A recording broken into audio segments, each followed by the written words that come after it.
Guys welcome back to my YouTube channel. तो आज हम अपोजिट सीरीज को दोबारा कंटिन्यू करने जा रहे हैं। अगर आपने प्रीवियस चैप्टर्स की एक्सप्लेनेशन नहीं देखी है तो आप देख सकते हो, प्लेलिस्ट में अवेलेबल है। प्लेलिस्ट का लिंक डिस्क्रिप्शन में भी है, तो आप डायरेक्ट वहां पे क्लिक करके देख सकते हो। तो जैसे कि हमने प्रीवियस चैप्टर में देखा था, योकाई जनरल अपने कांटे का यूज करता है जो कि वो अपने शरीर में उगा सकता है। तो गाइस मैंने पहले तलवार बोला था, पर वो तलवार नहीं है। योकाई अपने शरीर में कांटों को उगा सकते हैं, तो वो कांटे का यूज करता है लूजेंग को पेड़ से चिपकाने के लिए। तो वो बिल्कुल लूजेंग के मुंह के सामने खड़ा होता है और लूजेंग हंस रहा होता है। तो चैप्टर नंबर 14 की स्टार्टिंग होती है। योकाई जनरल बिल्कुल लूजेंग के मुंह के सामने खड़ा होता है, लूजेंग हंस रहा होता है। तो योकाई जनरल सोच रहा होता है कि ये हंस क्यों रहा है। फिर वो एकदम से मुड़ता है तो उसे दिखाई देता है कि लूजेंग का फ्लाइंग नाइफ उसकी तरफ आ रहा होता है। फिर वो जैसे ही फ्लाइंग नाइफ को देखने लगता है तो लूजेंग उसके ऊपर अपना स्पीड थ्रोन अटैक यूज कर देता है। स्पीड थ्रोन अटैक की वजह से वो थोड़ी देर के लिए रुक जाता है और वो फ्लाइंग नाइफ उसके सिर के आर पार हो जाता है और वो बड़ी ज्यादा दर्द में होता है। फिर लूजेंग कांटे को निकालता है अपने शरीर से और कूद के उसके सिर में मार देता है बड़ी जोर से, और वो योकाई जनरल तभी मर जाता है। बाकी के योकाई भी देख रहे होते हैं सभी को और वहां से भाग जाते हैं। फिर लिन लूजेंग की तरफ आता है और बोलता है ये लो रिकवरी पिल, ये टियान होल की है जो कि तुम्हारे जख्मों को भरने के लिए बड़ी ज्यादा हेल्पफुल होगी और इससे तुम्हारे जख्म बड़ी जल्दी हील हो जाएंगे। फिर वो मिशन को कंटिन्यू करते हैं और फॉरेस्ट में और योकाई को ढूंढने लग पड़ते हैं। तो लिन बोल रहा होता है कि रात को योकाई निकलेंगे पक्का है, और ब्रदर लूजेंग ऊपर से तुम बड़े ज्यादा इंजर्ड हो, हमें कोई प्लेस ढूंढना चाहिए जहाँ पे हम थोड़ी सी रेस्ट कर सके और तुम रिकवर कर सको। वो फॉरेस्ट में एक ओपन स्पेस को देखते हैं तो डिस्पल्स बोल रहे होते हैं कि शुक्र है हमारे पास कोई हेल्पर है जो कि हमारी हेल्प कर रहा है, और एक डिस्पल बोल रहा होता है कि अब हम बच सकते हैं। वहाँ पे आग जला के रखी होती है किसी ने, और वो जैसे वहाँ पे पहुंचे डिसिपल्स तो उनकी तरफ नीडल्स जैसी आ रही होती हैं। तो लिन बोलता है एक्सप्लोजिव पेयर ब्लॉसम नीडल्स है, ध्यान देना। तो फिर हमें बताया जाता है कि एक्सप्लोजिव पेयर ब्लॉसम नीडल्स जो होती हैं वो पॉइजनस होती हैं और ये बड़ी ज्यादा खतरनाक होती है शरीर के लिए, और इससे बंदा मर भी सकता है और ये बड़ी ज्यादा मात्रा में फेंकी जाती हैं। तो फिर एक डिसिपल छुप रहा होता है अपनी पीठ को करके, तो लूजेंग उसके सामने खड़ा हो जाता है नीडल्स से उसको बचाने के लिए। तो लिन बोल रहा होता है कि ब्रदर लू तुम ठीक हो गया? तो लूजेंग बोलता है हाँ थोड़ा सा मेरा कपड़ा फटा, इसको हम सिल देंगे तो ठीक हो जाएगा, और इससे मेरे को दर्द भी नहीं हो रही है, नीडल्स इतनी ज्यादा पावरफुल नहीं थी। फिर लूजेंग थोड़ा सा चलता है और वहाँ पे उसे आवाज सुनाई देती है रुक जाओ। फिर लूजेंग सोचता है ये किसकी आवाज थी। फिर लूजेंग पेड़ की तरफ देखता है और उसे ब्रांच पे कुछ डिसिपल्स दिखाई देते हैं। तो लूजेंग बोलता है हम ड्रिजल पीक के डिसिपल्स है, आप कौन हो, क्या तुम हमसे बात कर सकते हो? तो उन डिसिपल्स में से एक लड़की नीचे जमीन में उतरती है और बोलती है कि हम यूनियो पीक के डिसिपल्स है। तो फिर हमें पता लगता है वो यूनियो पीक की डिसिपल है और एक ग्रेट फैमिली में से एक है जिस फैमिली का नाम है गोडली निडल जू फैमिली, और उस लड़की का नाम होता है जू क्वानिंग। तो लूजेंग बोल रहा होता है तुम तो कुछ ज्यादा ध्यान दे रही हो और बड़े ज्यादा अलर्ट हो, क्या तुम्हें भी योकाई जनरल मिला था क्या पहले? तो वो डिसिपल्स होते हैं लड़की की टीम के, वो अपना सिर नीचे कर लेते हैं। वो लड़की बोलती है हमें योकाई जनरल मिला था और ब्लैक रॉक पीक के डिसिपल्स ने हमें प्रोटेक्ट किया था। तो फिर लूजेंग बोलता है तुम्हें चिंता करने की कोई जरूरत नहीं है, हम तुम्हें बचाएंगे और प्रोटेक्ट करेंगे। फिर लिन बोलता है कि हमने भी एक योकाई जनरल को इनकाउंटर किया है और उसको लूजेंग ने मार दिया, वो यहाँ पे नहीं है तो हमें डरने की कोई जरूरत नहीं है। तो लिन बोलता है अगर लूजेंग नहीं होता यहाँ पे तो हम सभी यहाँ पे जिंदा नहीं होते। तो जू क्वानिंग बोलती है कि मुझे विश्वास नहीं है। फिर लूजेंग हंसने लग पड़ता है। फिर लिन बोलता है कि मुझे पता है इस पे तुम विश्वास नहीं कर सकते हो, अगर तुमने खुद की आंखों से देखा होता तो कोई भी विश्वास नहीं करता, मुझे पता है। तुम लोग सुबह से बिजी हो इसलिए तुम्हें थोड़ा सा रेस्ट करना चाहिए, हम बारी बारी से देख रेख करेंगे कैंप की। तो फिर रात का टाइम होता है, लूजेंग बैठा होता है सोच रहा होता है स्काई डीमन गॉड फिस्ट का सेकंड मूव के बारे में। तो जैसे सुबह होती है तो लिन बोलता है कि हमारे सामने फाइट हो रही है, चलो देखते हैं। तो फिर वो जैसे आगे जाते हैं तो वहाँ पे बड़े ज्यादा योकाई जनरल्स होते हैं और एक डिसिपल से लड़ रहे होते हैं। वो अकेले डिसिपल इतने ज्यादा योकाई जनरल से लड़ रहा होता है, उसके साथी भी होते हैं पर वो सिर्फ एक एक योकाई जनरल को संभाल रहे होते हैं। तो फिर हमें उस डिसिपल के बारे में पता लगता है, वो स्काई वन पीक का इनर डिसिपल है जिसका नाम है हुआ टियानमिंग। तो योकाई जनरल बोल रहा होता है कि तुम्हारी मूवमेंट स्किल बड़ी ज्यादा अमेजिंग है पर तुम हमेशा डोज नहीं कर पाओगे। तो लिन बोलते है कि योकाई जनरल गलत बोल रहा है, कोई बंदा तभी सीख सकता है स्वॉर्ड स्टेप्स मूवमेंट स्किल को अगर उसने स्वॉर्ड इंटेंट को पूरी तरह से कॉम्प्रीहेंड किया हो। ये सीनियर जरा भी सिंपल नहीं है, ये बड़ा ज्यादा पावरफुल लग रहा है मुझे, और सच्ची में है। फिर हुआ टियानमिंग अपना ओरा रिलीज करता है, उसका ओरा इतना ज्यादा पावरफुल होता है कि वो पूरी तरह से ऊपर की तरफ बस्ट आउट हो रहा होता है। फिर वो अपनी स्वॉर्ड को योकाई जनरल की तरफ फेंकता है ओरा से इन्फ्यूज करके, वो स्वॉर्ड पूरी तरह से ओरा से कवर होती है और वो एक योकाई जनरल के सिर को फाड़ के निकल जाती है। वो योकाई जनरल बड़ी जोर से चिल्ला रहा होता है। तो लिन बोलते हैं कि वो सीनियर अकेले लड़ रहा है योकाई जनरल से, चलो हम भी हेल्प करते हैं जाके। लूजेंग और बाकी डिसिपल्स भी लड़ने चले जाते हैं। तो योकाई जनरल लूजेंग की तरफ अटैक कर रहा होता है और वो बोलते हैं कि ऐसा लग रहा है कि एक और मरने के लिए आया है यहाँ पे। तभी जू क्वानिंग अपने एक बॉक्स को खोलते हैं और बड़ी ज्यादा लाइट चमकती है और बोलते हैं कि बाहर आ जाओ मैग्निफिसेंट ड्रैगन। तो ड्रैगन शेप की स्मोक बाहर आ जाती है। तो फिर हमें पता लगता है कि वेपन की पावर जो है वो तो इक्वल है सेलेस्टियल रियलम के पूरी पावरफुल अटैक से। वो ड्रैगन आगे की तरफ बढ़ रहा होता है योकाई जनरल की तरफ, वो थोड़ा सा टच करता है योकाई जनरल के हाथ के ऊपर, उसका शरीर जलने लग पड़ता है पूरी तरह से। वो योकाई जनरल सोच रहा होता है कि मैंने कभी नहीं सोचा था कि इस छोटी सी बच्ची के पास इतना ज्यादा पावरफुल वेपन होगा, ये तो बड़ा ज्यादा इंटरेस्टिंग है। तो फिर वो योकाई जनरल बाकी योकाई जनरल की तरफ देख रहा होता है, वो अकेले उसी 3 डिसिपल से लड़ाई कर रहे होते हैं। वो सभी अपने कांटों को उसकी तरफ भेज रहे होते हैं, पर हुआ टियानमिंग फिर अपनी स्वॉर्ड को निकालता है जिसका नाम होता है ब्लड एक्लिप्स स्वॉर्ड, और अपने स्वॉर्ड इंटेंट को रिलीज कर देता है। वो स्वॉर्ड इंटेंट एक बैरियर को क्रिएट करता है रेड कलर के, जिसकी वजह से कोई भी कांटा होता है वो उसकी तरफ नहीं आ पाता है, और उस बैरियर का नाम होता है बॉडी प्रोटेक्शन स्वॉर्ड इंटेंट। तो एक योकाई जनरल जू क्वानिंग के पास जा रहा होता है, तो वो सीनियर डिसिपल को टियानमिंग बोलता है अरे नहीं, फिर लू जेंग भी बोलता है कि ये तो बड़ा ज्यादा गलत हो जाएगा। फिर लू जेंग उसको बचाने की कोशिश करता है, पर वो जो पहले वाला योकाई जनरल होता है जिसको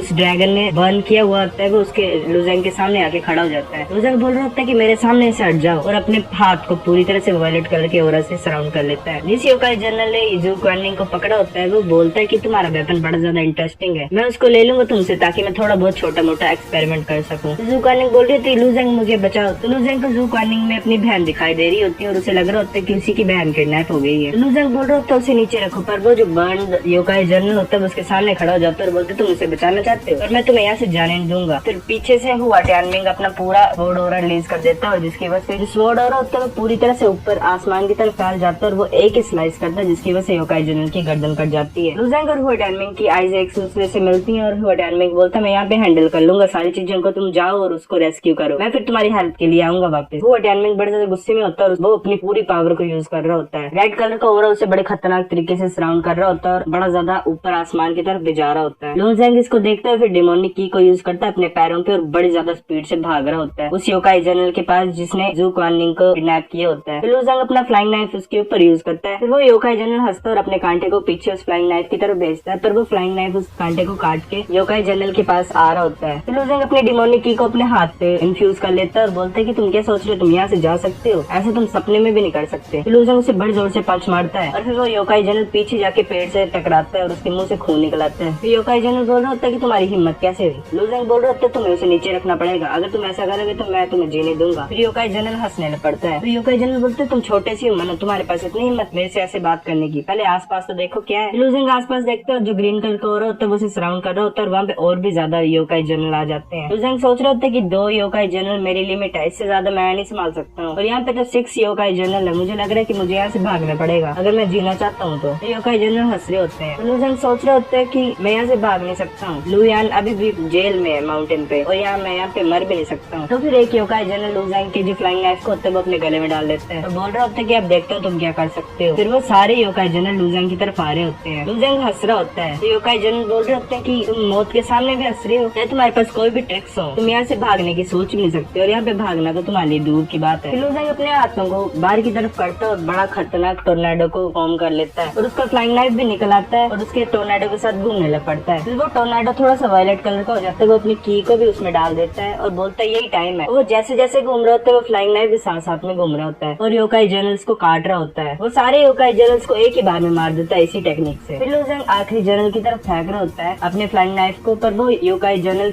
जू क्वानिंग को आगे की तरफ कर देता है अपने आप को बचाने के लिए। लू जेंग बोल रहा है तो तुम्हें शर्म नहीं आ रही ऐसी टेक्निक को यूज करने के लिए। लू जेंग की पीछे की तरफ से कोई उसको कांटे से अटैक कर रहा होता है, तो लू जेंग थोड़ा पीछे की तरफ कूदता है। 2 योकाई लू जेंग की तरफ कांटे फेंक रहे होते हैं, फिर वहाँ पे बड़े ज्यादा कांटे आ जाते हैं लू जेंग की तरफ, और लू जेंग बोल रहा होता है कि योकाई जनरल की बॉडी बड़ी ज्यादा टफ होती है, इनको तो कुछ भी फर्क नहीं पड़ रहा। वहाँ पे और भी ज्यादा योकाई जनरल्स आ जाते हैं और वो हंस रहे होते हैं। फिर वो अपने कांटों को थ्रो करते हैं लू जेंग की तरफ, लू जेंग के शरीर के आर पार हो जाते हैं बड़े ज्यादा कांटे। फिर हमें बताया जाता है जो वो कांटे होते हैं वो योकाई जनरल्स की बोन से बने होते हैं। फिर लू जेंग अपनी डेमोनिक की को यूज करता है, डेमोनिक की उन हड्डियों को खाने लग पड़ती है। जू क्वानिंग अपनी आंखों खोलती है और वो लू जेंग की स्टेट को देखती है और वो बड़ी ज्यादा हैरान हो जाती है। तभी एक योकाई जनरल अपने एक और कांटे को यूज करता है और लू जेंग की तरफ लगा होता है मारने। तभी लू जेंग वहाँ से जंप कर लेता है और जो भी उसके शरीर में कांटे होते हैं वो उसके शरीर से बाहर निकल आते हैं। लू जेंग के शरीर में बड़े ज्यादा छेद हो जाते हैं और वहाँ से खून निकलने लग पड़ा होता है। लू जेंग नीचे बैठ जाता है और बोल रहा होता है कि मैंने बड़े ज्यादा की को यूज कर दी है उन बोन्स को निकालने के लिए अपने शरीर से, और मैंने ऊपर से बड़ा ज्यादा खून भी लॉस कर दिया है। तो जू क्वानिंग बोल रही थी लू जेंग मेरे बारे में भूल जाओ, तुम्हें यहाँ से भागना पड़ेगा, अगर तुम यहाँ से जा सकते तुम अपने आप को बचाओ, मेरे बारे में मत सोचो। लू जेंग उसकी तरफ देखता है और वो हाथ से साइन बनाता जो कि वो लू यान की तरफ बनाता था। लू जेंग को योकाई जनरल्स हर तरफ से घेर लेते हैं। तो गाइस ये चैप्टर इतने था, अगर आपको वीडियो पसंद आई है तो लाइक करो, नहीं भी आई है फिर भी लाइक कर दो, शेयर करो अपने दोस्तों के साथ, कमेंट करो अगर आपको वीडियो पसंद आई है कि नहीं और नेक्स्ट चैप्टर चाहिए कि नहीं। तब तक के लिए बाय बाय। हाँ और सब्सक्राइब कर देना।